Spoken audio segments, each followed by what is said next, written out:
ایران ای سرای امید، بر بامت سپید دمید. بنگر که از این ره پرخون خورشیدی خجسته رسید.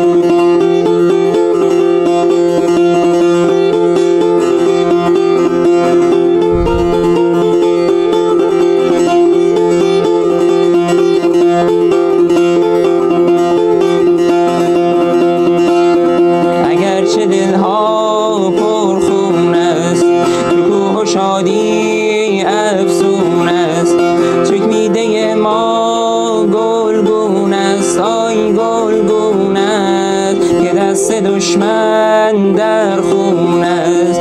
ایران ای غمت مرساد، جاویدان شکوه تو باد.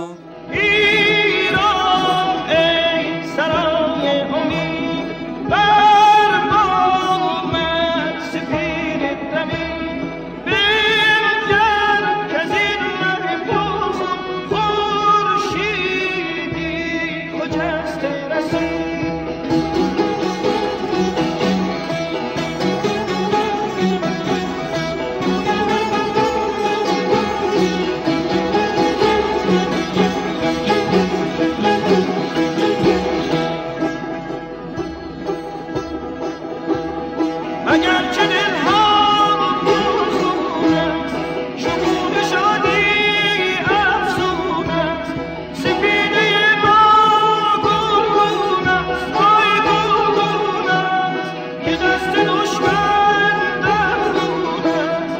ای ایران غمت نرسد، جاویدان شکوه تو باد.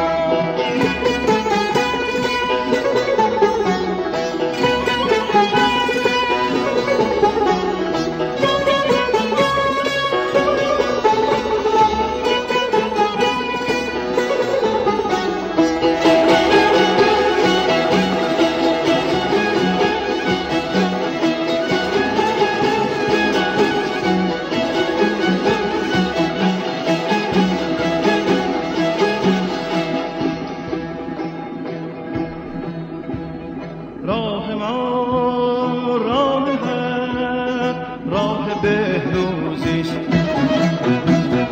اتحاد